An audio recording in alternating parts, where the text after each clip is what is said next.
So welcome to this video, thank you very much for joining me, and today we're looking at some LED headlight bulbs from NAO. The bulbs I've been using in my car for the last 3 years are Philips Nightbreakers. They are H7 halogen bulbs. They're not rubbish bulbs, but for a while now I've been wanting something better, and LEDs seem to be the way to go. So for the UK, you can't buy these bulbs off of Amazon. They don't ship to the UK, but you can find them on eBay for as cheap as £16. The bulbs I'm looking at today are H7s, but you have H1s, H4s, H11, H13, HB1, HB3, HB4 and HB5 variants to choose from. If you believe what they say, each bulb goes through a quality control test and gets their seal of approval before being sent out. So here you've got the different types of bulbs. You've got halogen, HID and NAO LED, and the power, which is what they consume. Other than the brightness, the other main advantage of LEDs is the lifespan. You can see just how much of an improvement it is over the previous generations.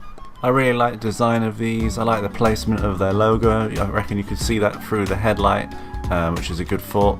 And I like the braided cable and the actual colour scheme. It's made out of aircraft aluminium, which is said to keep it a lot cooler. Now, all LEDs have fans to help dissipate the heat generated by the chip.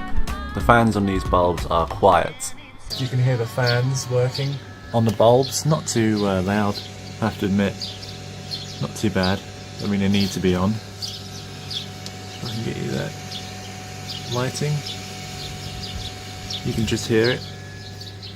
It's also my engine system running as well. So now, if you're like me and you're going to install them on the BMW 5 Series, there's going to be a couple things you're going to have to do first, and that is basically take the metal collar that comes with the bulbs. You can see it on the picture there.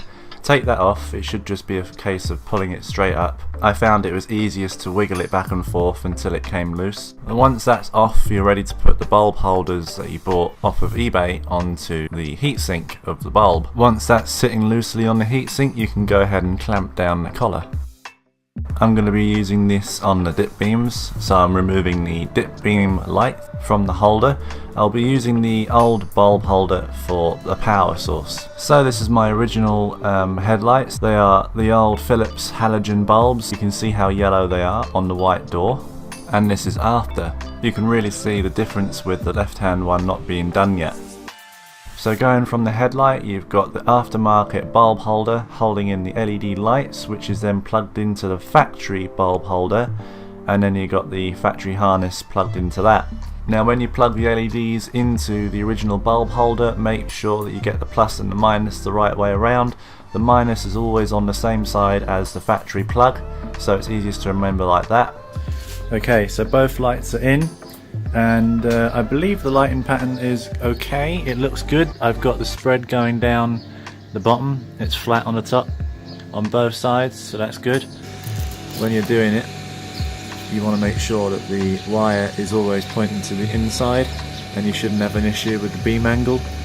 You can see the little adapter things that hold the bulb in place. This entire unit does spin, but I wouldn't recommend fiddling with it. I've just put the high beams on, and I don't know if I can focus the difference there. There we go. So in the middle is my high beams, and you can really see the difference in the lighting pattern where the LED is spread out wider than the halogens. So now that they're installed, find a place in the night where you can put the car up against a flat wall and adjust your beam angle. Now, I've positioned the car roughly 20 feet away from the garage, and I like to get it about a foot above the ground. It took me a long time to straighten out the driver's side beam. I think I damaged it somehow in the past, because you can see there's no cut-off on the driver's side beam. It just sort of goes up and away, whereas the passenger side beam, you can see that little diagonal cut-off. near the middle there. After a lot more fiddling, I got the beam more spread, but I think it might be a bit too high. I might have to adjust it, but I've not got flashed by anyone yet. So they're installed, they're aligned, now let's go for a little drive. I think these look fantastic in the night, and they also look really good in the daytime. You just can't get that crisp white without the LED. I also absolutely love how it looks on the dash cam. It looks so blue. It really isn't like that in real life, but it just looks so cool. Now I've taken more pictures than dashcam footage simply because you can't tell on a dashcam what it performs like. Turning the high beams on doesn't really make that much difference anymore though, so you can kind of get an idea from that as to how bright they are. Though saying that, here's some footage of me running the dip beams with the halogen bulbs, and now back with the LEDs.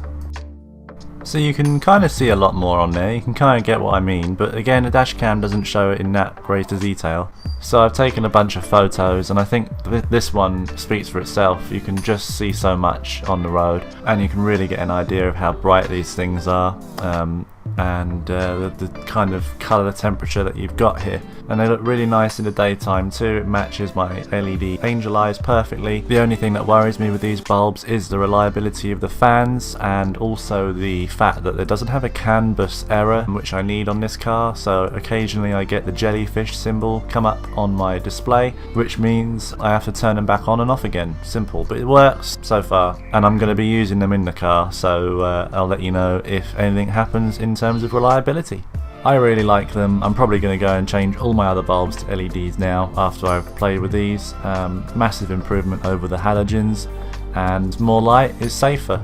Huge thank you to NAO for sending me these out for me to review. I'm very grateful, and I hope to do more products from you in the future. Thank you everyone for watching this video. I'll catch you again soon.